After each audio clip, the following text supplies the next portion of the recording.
저승에서 환생한 조선 어린이들의 충격적 증언. 조선시대 갑작스러운 죽음을 경험한 후 다시 살아난 어린이들이 전하는 충격적인 저승 체험담을 담았습니다. 이들은 죽음의 순간, 저승으로의 여정, 염라대왕의 심판, 그리고 다시 이승으로 돌아오기까지의 과정을 생생하게 기억했습니다. 당시 사람들이 믿었던 사후 세계관과 환생에 대한 믿음, 그리고 이를 통해 엿볼 수 있는 조선시대 사람들의 삶과 죽음에 대한 인식을 서정적으로 풀어냈습니다. 안동 양반가 아들 이서룡의 갑작스러운 죽음과 부활. 경상도 안동 숙종시대의 어느 봄날이었습니다. 양반가 사랑채에서 사내 아이의 비명이 울려 퍼졌습니다. 곱디고 온 비단 도포를 입은 7살 이서룡이 갑자기 가슴을 부여잡고 쓰러진 것입니다. 아이의 외침에 놀란 부모와 하인들이 급히 달려왔습니다. 도련님, 정신 차리십시오. 몸종이 다급히 아이의 이름을 부르며 흔들었지만 이서룡의 작은 몸은 이미 차갑게 식어가고 있었습니다. 배곡같이 하얀 얼굴은 창백하게 변해갔고 붉은 입술은 파랗게 변색되었습니다. 놀란 어머니가 달려와 아이를 품에 안고 통곡했습니다. 서룡아, 내 아들아, 이것이 웬일이냐? 아버지 이판서는 즉시 마을의 의원을 불러오게 했지만 의원이 도착했을 때 아이는 이미 맥이 끊어진 상태였습니다. 어떤 약초도 어떤 침술도 소용이 없었습니다. 집안은 순식간에 초상집이 되었고 슬픔의 파도가 밀려들었습니다. 하늘이 어찌 이리 무심하시오? 이제 겨우 7살 어린 것을 데려가시다니. 이판서의 탄식이 사랑채에 울려 퍼졌습니다. 가족들은 아이의 시신을 방에 눕히고 염을 준비했습니다. 하지만 이상한 일이 일어났습니다. 아이의 몸을 씻기려는 순간 갑자기 이서룡의 작은 손가락이 꿈틀거리는 것이었습니다. 처음에는 아무도 눈치채지 못했습니다. 그러다 몸종이 아이의 손가락 움직임을 발견하고 소리쳤습니다. 도련님이 움직이셨어요. 손가락이 움직였어요. 모두가 놀라 아이에게 시선을 집중했습니다. 그러자 정말로 이서룡의 눈꺼풀이 천천히 움직이더니 마침내 눈을 떴습니다. 방 안은 놀라움과 기쁨이 뒤섞인 혼란으로 가득 찼습니다. 물. 이서룡이 희미한 목소리로 물을 청했습니다. 어머니는 눈물을 흘리며 급히 물을 가져다 아이의 입술에 적셨습니다. 몇 모금의 물을 마신 후 아이는 놀랍게도 정신을 차리기 시작했습니다. 어머니, 아버지. 아이가 부모를 알아보자 집안 사람들은 모두 눈물을 흘리며 기뻐했습니다. 이것은 기적이었습니다. 의원도 놀라움을 감추지 못했습니다. 40년 동안 의술을 행했지만 이런 일은 처음 봅니다. 분명 맥이 끊어졌는데 하늘이 이 아이를 다시 살려주신 것입니다. 이서룡은 천천히 몸을 일으켜 앉았습니다. 하지만 그의 눈빛이 예전과 달랐습니다. 마치 아득한 곳을 바라보는 듯한 이 세상 사람이 아닌 듯한 깊은 눈빛이었습니다. 그리고 그가 입을 열었을 때 모든 사람들은 더욱 놀라움에 빠졌습니다. 저승에 다녀왔어요. 방 안의 모든 사람들이 숨을 죽였습니다. 7살 아이의 입에서 나온 이 말은 너무나 충격적이었습니다. 이서룡은 마치 꿈을 회상하듯 차분하게 말을 이어갔습니다. 이서룡이 기억하는 저승으로의 여정과 저승사자와의 만남. 제가 갑자기 가슴이 아프더니 몸이 너무 가벼워졌어요. 그리고 천장을 올려다보니 제 몸이 바닥에 누워있는 것이 보였어요. 이서룡의 말에 모두가 경악했습니다. 어린아이가 어떻게 이런 말을 할 수 있단 말인가. 하지만 그의 눈빛에는 거짓이 없었고 말투는 놀랍도록 또렷했습니다.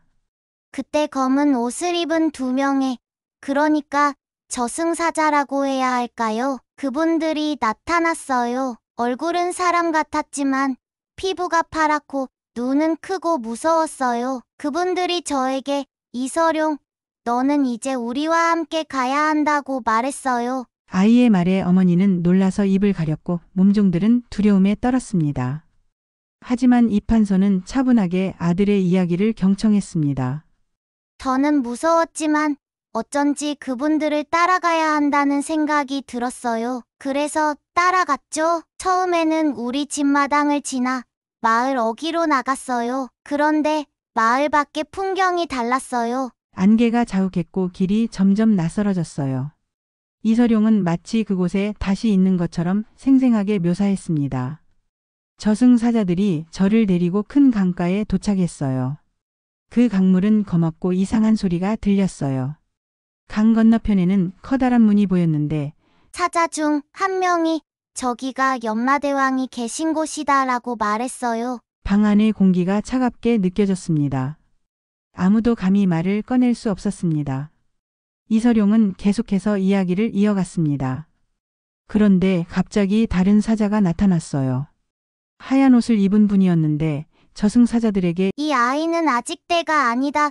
돌려보내라고 말했어요. 저승사자들이 뭔가 문서를 확인하더니 서로 이야기를 나누었어요. 그래서 한 사자가 저에게 다가와 이서룡, 너는 운이 좋다. 생명 기록에 착오가 있었다. 너는 아직 15년의 삶이 더 남아있다. 돌아가거라 라고 말했어요. 이서룡의 말에 이판서는 깊은 생각에 잠겼습니다. 아들이 15년 더 산다는 것은 22세까지 산다는 의미였습니다. 너무 짧은 생이지만 지금 살아 돌아온 것만으로도 감사한 일이었습니다.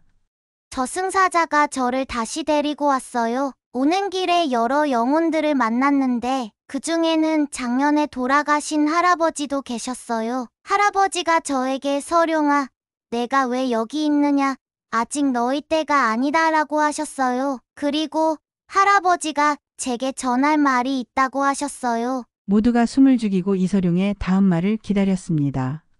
할아버지가 말씀하시길 사랑채 뒤 은행나무 아래 항아리에 금화 100냥을 묻어두었으니 그것으로 집안의 부채를 갚으라고 하셨어요. 이 말에 이판서는 크게 놀랐습니다.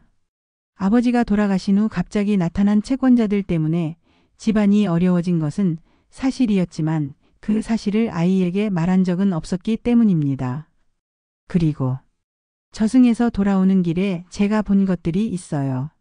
사람들의 삶과 죽음이 마치 실타래처럼 얽혀 있었어요. 모든 사람들이 연결되어 있고 우리의 행동이 서로에게 영향을 미치는 걸 볼 수 있었어요. 7살 아이의 입에서 나오기에는 너무나 깊은 통찰이었습니다.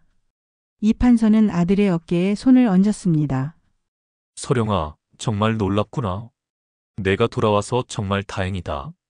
그날 밤 이판서는 아들의 말대로 은행나무 아래를 파보았고 정말로 금화가 든 항아리를 발견했습니다.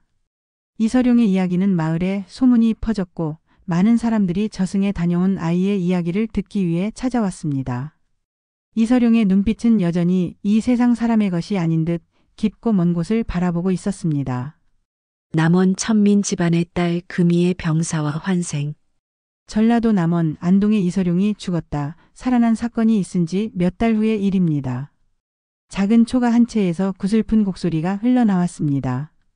지푸를 엮어 만든 초라한 지붕 아래 5살 금이가 며칠째 심한 열병으로 시름시름 앓다가 마침내 숨을 거둔 것입니다. 금아, 내 딸, 금아. 어미를 두고 어딜 가려고 그러냐? 금이 어미의 처절한 울음소리가 마을에 퍼졌습니다. 금이 아비는 가난한 농부로 소작으로 근근히 살아가는 처지였습니다.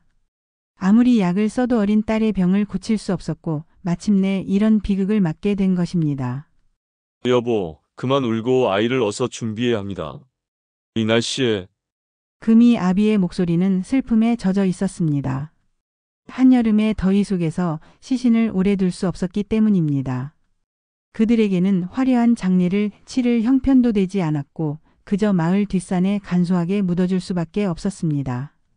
금이 어미는 딸의 작은 몸을 깨끗이 씻기기 시작했습니다. 차가운 몸에 물을 묻히며 그녀는 계속해서 흐느꼈습니다. 어린 금이의 얼굴은 병으로 헬쓱해져 있었지만 그래도 마치 잠든 것처럼 평온해 보였습니다. 여보, 이상합니다. 아직 우리 금이가. 금이 어미의 손이 딸의 가슴 위에서 멈췄습니다. 미세하게 아주 미세하게 심장이 뛰는 것 같았습니다. 그리고 갑자기 금이의 작은 입술이 움직이더니 희미한 신음소리가 들렸습니다. 금아, 금아, 정신 차려라. 금이 어미는 놀라서 소리쳤고 그 소리에 금이 아비와 이웃 사람들이 황급히 들어왔습니다. 믿기지 않는 광경이 펼쳐졌습니다. 방금 전까지 죽어있던 금이가 천천히 눈을 뜨고 있었던 것입니다. 어머니, 금이의 희미한 목소리에 모두가 놀라움을 금치 못했습니다. 금이 어미는 딸을 부둥켜 안고 울음을 터뜨렸습니다. 마을 사람들은 이 기적 같은 광경에 모두 무릎을 꿇고 하늘에 감사 기도를 올렸습니다. 물 주세요. 금이가 겨우 말을 했고 어머니는 서둘러 물을 가져다 딸의 입술에 적셨습니다. 금이는 천천히 물을 마시더니 잠시 후 몸을 일으켰습니다. 하지만 그녀의 눈빛은 이전과 완전히 달랐습니다. 5살 아이의 눈이라고 믿기 힘든 깊은 연륜이 담긴 눈빛이었습니다. 어머니, 아버지, 저 저승에 다녀왔어요. 금이의 말에 모두가 경악했습니다. 그녀의 목소리는 여전히 어린아이의 것이었지만 말투와 내용은 어린아이의 것이 아니었습니다. 마치 오랜 세월을 살아온 노인의 지혜가 담긴 것 같았습니다. 금아, 내가 무슨 말을 하는 거니? 금이 아비가 떨리는 목소리로 물었습니다. 금이는 천천히 고개를 들어 아버지를 바라보았습니다. 저 염라대왕님을 만났어요. 그분이 저에게 많은 것을 보여주셨어요. 방 안의 공기가 얼어붙는 듯 했습니다. 어린 금이의 입에서 나온 말은 너무나 충격적이었습니다. 마을 사람들은 서로를 바라보며 두려움과 경외심이 뒤섞인 표정을 지었습니다. 금이가 들려주는 저승 법정과 염라대왕의 심판. 제가 숨을 쉴 수 없을 때 갑자기 몸이 너무 가벼워졌어요. 그리고 저 위에서 제 몸을 내려다보고 있었죠. 엄마가 울고 계시는 모습도 보였어요. 금이의 말에 어머니는 더욱 놀랐습니다. 그녀가 딸의 죽음을 확인하고 울었던 순간을 어떻게 알았단 말인가. 금이는 평온한 얼굴로 계속 이야기를 이어갔습니다. 그때 검은 옷을 입은 두 분이 나타나서 저를 데리고 갔어요. 긴 길을 걸었는데 처음에는 우리 마을 길이었다가 점점 낯선 길로 변했어요. 넓은 강을 건너서 커다란 궁전에 도착했어요. 금이의 설명은 너무나 상세했습니다. 5살 아이가 어떻게 이런 복잡한 이야기를 지어낼 수 있단 말인가. 모두가 숨죽여 들었습니다. 궁전 안에는 커다란 의자에 무서운 얼굴의 할아버지가 앉아 계셨어요. 그분이 염라대왕이라고 했어요. 주변에는 10명의 다른 왕들도 있었고 많은 사람들이 줄을 서서 심판을 기다리고 있었어요. 금이는 마치 눈앞에 보이는 것처럼 저승 법정의 모습을 묘사했습니다. 10왕이 함께하는 염라대왕의 법정, 그곳에서 줄지어 서 있는 망자들의 모습까지 아주 생생하게 말했습니다. 제 차례가 되어 염라대왕님 앞에 섰을 때 그분이 큰 책을 펼쳐보셨어요. 그리고 저에게 말씀하셨죠. 금아, 내가 여기 온 것은 실수다. 내 이름이 생사부에 잘못 기록되었다. 너는 아직 살아갈 날이 많이 남아있다. 마을 사람 중 한 노인이 앞으로 나서며 물었습니다. 금아, 저승에서 또 무엇을 보았니? 금이는 잠시 생각에 잠기더니 대답했습니다. 저는 염라대왕님의 심판을 받는 많은 사람들을 봤어요. 착한 일을 많이 한 사람들은 좋은 곳으로 보내졌고 나쁜 일을 한 사람들은 무서운 곳으로 끌려갔어요. 특히 가족을 학대하거나 남의 것을 빼앗은 사람들은 아주 고통스러운 벌을 받고 있었어요.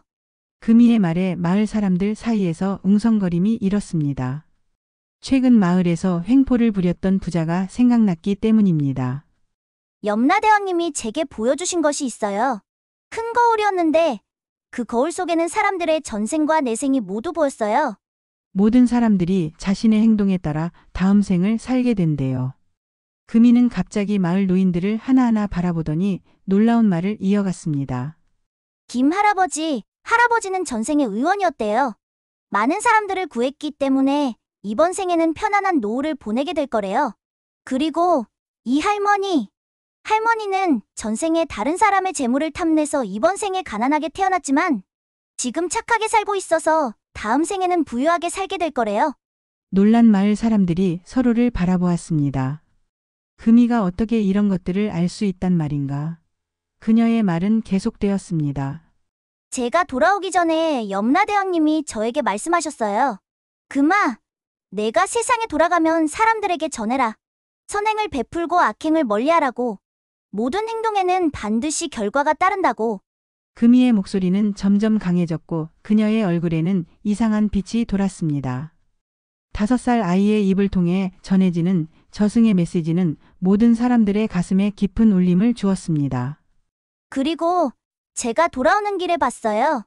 우리 마을 뒷산에 있는 오래된 무덤, 거기에 묻힌 할아버지가 저에게 말했어요. 이 마을에 곧 큰 물이 들이닥칠 것이다. 사람들에게 산으로 피하라고 전해라. 금이의 말에 마을 사람들은 더욱 놀랐습니다. 뒷산의 무덤은 300년 전 이 마을을 세운 시조의 무덤이었기 때문입니다. 그리고 마침 요즘 비가 많이 내려 강물이 불어나고 있었습니다. 금아, 정말로 내가 그런 말을 들었니? 마을 이장이 물었고 금이는 확신에 찬 목소리로 대답했습니다. 네, 분명해요. 3일 후에 큰 물이 마을을 덮을 거예요. 모두 미리 피하지 않으면 위험해요. 금이의 말에 마을 사람들은 깊은 생각에 잠겼습니다. 어린아이의 말을 믿어야 할지 고민스러웠지만 그녀가 죽었다가 살아난 것은 분명한 사실이었습니다. 그리고 그녀의 말에는 이상한 설득력이 있었습니다. 두 아이의 증언으로 마을에 퍼진 소문과 사람들의 반응. 남원의 금이가 예언한 대로 정확히 3일 후 큰 비가 내리며 강물이 불어났고 마을을 덮쳤습니다. 하지만 금이의 말을 믿고 미리 산으로 피한 마을 사람들은 모두 무사했습니다. 이 소식은 빠르게 인근 지역으로 퍼져나갔고 조선 전역에 저승에서 돌아온 아이들에 대한 이야기가 전해지기 시작했습니다. 한양의 어느 사랑방 여러 양반들이 모여 차를 마시며 이야기를 나누고 있었습니다. 듣자 하니 경상도 안동에도 비슷한 일이 있었다고 하여 양반가의 아들이 죽었다가 살아나 저승 이야기를 했다지요. 그렇소. 이서룡이라는 아이가 할아버지의 묻어둔 금화 위치까지 정확히 알아맞혔다고 하여 어린아이가 어찌 그런 것을 알 수 있겠어. 양반들 사이에서 웅성거림이 일었습니다. 어떤 이들은 미신이라 일축했고 또 다른 이들은 불교의 윤회설을 근거로 가능한 일이라 주장했습니다. 어찌됐든 이 이야기가 백성들 사이에 퍼지면서 묘한 변화가 일어나고 있어. 사람들이 선행을 베풀고 악행을 삼가는 분위기가 조성되고 있다오. 실제로 두 아이의 이야기가 퍼진 후 마을마다 사람들의 행동에 변화가 생겼습니다. 남의 것을 탐하던 이들이 자신의 재물을 나누기 시작했고 불목하니 승려들은 다시 계율을 엄격히 지키기 시작했습니다. 심지어 몇몇 관리들은 백성들에게 거두던 불법적인 세금을 줄이기도 했습니다. 한편 안동의 이서룡과 남원의 금이는 유명인이 되었습니다. 먼 곳에서도 사람들이 두 아이를 보기 위해 찾아왔고 그들에게 저승에 대해 물었습니다. 이 아이가 저승에서 내 부모님을 보았다면서요. 어떤 모습이었는지 알 수 있을까요? 다음 생에 잘 살기 위해서는 어떻게 해야 하나요? 염라대왕님은 정말 무서운 모습인가요? 사람들의 질문이 끊이지 않았습니다. 하지만 두 아이는 점차 대중의 관심에 지쳐갔습니다. 특히 이서룡은 양반가의 아들로서 이런 주목이 부담스러웠고 그의 아버지 이판서는 아들을 보호하기 위해 외부인과의 만남을 제안했습니다. 우리 아들은 더 이상 저승 이야기를 하지 않을 것이요. 그저 평범한 아이로 살게 해주시오. 반면 금이의 상황은 달랐습니다. 천민 집안의 딸이었던 그녀는 갑자기 찾아온 관심으로 가족의 생활이 나아졌습니다. 사람들이 금이를 보기 위해 가져온 예물과 음식으로 더 이상 굶주리지 않게 된 것입니다. 하지만 시간이 흐르면서 두 아이에 대한 소문은 점차 잦아들었고 그들은 다시 일상으로 돌아갔습니다. 다만 그들의 눈빛은 여전히 다른 아이들과 달랐고 어딘가 먼 곳을 바라보는 듯한 깊은 통찰력이 담겨 있었습니다. 몇 년 후 한 승려가 두 아이를 찾아와 그들의 이야기를 기록했습니다. 그 기록은 저승견문록이라는 제목으로 불교 사찰에 보관되었고 후대에까지 전해졌습니다. 두 아이의 증언은 단순한 기이한 이야기를 넘어 조선 사람들의 사후세계관과 도덕적 가치관에 깊은 영향을 미쳤습니다.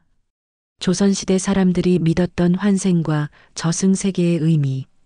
세월이 흘러 이서룡은 22살이 되었습니다. 저승사자가 말했던 대로 그의 삶은 15년이 더 연장되었지만 이제 그 시간이 다 되어가고 있었습니다. 이서룡은 그 사실을 알고 있었고 평온한 마음으로 자신의 운명을 받아들이고 있었습니다. 아버님, 제가 곧 떠날 시간이 왔습니다. 슬퍼하지 마십시오. 저는 이미 저승을 보았기에 두렵지 않습니다. 이판서는 아들의 말에 눈물을 흘렸습니다. 이서룡은 마지막 소원으로 남원에 살고 있는 금이를 만나고 싶다고 했고 이판서는 사람을 보내 금이를 데려오게 했습니다. 금이는 이제 20살의 숙녀가 되어 있었습니다. 저승에서 돌아온 후 그녀는 글을 배우고 불경을 공부했으며 마을 사람들에게 불교의 가르침을 전하는 특별한 존재가 되었습니다. 신분의 한계를 넘어 많은 이들이 그녀의 지혜를 구했습니다. 안동에 도착한 금이는 병상에 누운 이서룡을 만났습니다. 두 사람은 처음 만났지만 마치 오랜 인연이 있는 것처럼 서로를 알아보았습니다. 이서룡 도령님, 드디어 만나게 되었군요. 저승에서 우리의 만남을 예견했었지요. 그렇소, 금이. 우리는 모두 같은 경험을 했지만 다른 삶을 살아왔소. 당신은 많은 이들에게 깨달음을 주었고 나는 조용히 내 삶을 마무리하고 있소. 두 사람은 오랫동안 이야기를 나누었습니다. 그들이 본 저승의 모습, 그 후의 삶, 그리고 사람들의 반응까지. 서로의 경험을 공유하면서 그들은 더 깊은 이해에 도달했습니다. 도령님, 저승에서 제게 말했습니다.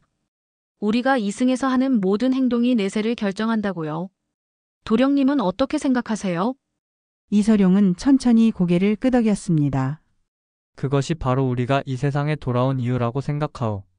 사람들에게 저승의 실제를 알리고 선한 삶을 살도록 이끌기 위함이었소. 두 사람의 대화를 들은 이판서와 주변 사람들은 깊은 감동을 받았습니다. 그들의 이야기는 단순한 기이한 체험이 아니라 삶과 죽음, 그리고 그 너머의 세계에 대한 깊은 철학적 통찰을 담고 있었기 때문입니다. 며칠 후 이서룡은 평온하게 숨을 거두었습니다. 그의 장례식에는 많은 사람들이 찾아왔고 금이도 함께했습니다. 사람들은 이서룡이 이번에는 좋은 곳으로 갔을 것이라 믿었습니다. 금이는 안동에서의 경험 후 더욱 열심히 불교의 가르침을 전파했고 그녀의 이야기는 민간에서 설화로 전해졌습니다. 그녀가 죽은 후에도 저승에서 돌아온 소녀의 이야기는 조선의 마을마다 전해져 내려갔고 사람들은 그 이야기를 통해 저승에 대한 두려움 대신 바른 삶을 살아야 한다는 교훈을 얻었습니다. 조선시대 사람들에게 저승과 환생의 이야기는 단순한 미신이 아니었습니다. 그것은 현세에서의 행동이 내세에 영향을 미친다는 깊은 믿음이었고 도덕적 삶을 살게 하는 원동력이었습니다. 염라대왕 앞에서의 심판 업보에 따른 다음 생의 결정, 그리고 선행을 통한 구원의 가능성. 이 모든 것들이 결합하여 조선 사람들만의 독특한 사생관을 형성했습니다. 오늘날까지도 이서룡과 금이의 이야기는 우리에게 삶과 죽음에 대한 깊은 질문을 던지고 있습니다. 죽음 이후의 세계는 정말 존재하는가? 우리의 행동은 어떤 결과를 가져오는가? 그리고 진정한 삶의 의미는 무엇인가? 두 아이의 증언을 통해 우리는 조선시대 사람들이 이러한 근원적인 질문에 어떻게 답했는지, 그리고 그 답이 그들의 삶을 어떻게 형성했는지 엿볼 수 있습니다.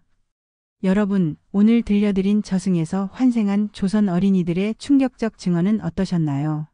죽음을 경험하고 다시 돌아온 두 아이의 이야기를 통해 조선시대 사람들이 믿었던 사후세계와 환생에 대한 관념을 살펴보았습니다. 이서룡과 금이의 이야기는 단순한 기이담이 아닙니다. 이 이야기 속에는 우리 선조들이 가졌던 삶과 죽음에 대한 철학 업보와 윤회에 대한 믿음, 그리고 도덕적 삶을 살아야 한다는 깊은 교훈이 담겨 있습니다. 저승 세계에 대한 상상은 시대와 문화를 넘어 인류 보편적인 관심사였습니다. 특히 조선시대 사람들은 불교적 윤회 사상과 유교적 도덕관념, 그리고 샤머니즘적 요소가 혼합된 독특한 사후세계관을 형성했습니다. 다음 편에서는 조선의 구전설화로 본 저승 18층 지옥의 실체를 통해 더 깊이 있는 저승 이야기를 들려드리겠습니다. 각 지옥의 특징과 그곳에서 벌어지는 심판, 그리고 그 이야기가 담고 있는 도덕적 교훈까지 자세히 알아보겠습니다. 구독과 좋아요 버튼을 눌러주시면 조선시대 설화와 미스터리를 계속해서 들려드리겠습니다. 또한 댓글로 여러분이 듣고 싶은 조선시대 이야기나 궁금한 점을 알려주세요. 다음 이야기에서 다시 만나 뵙겠습니다. 감사합니다.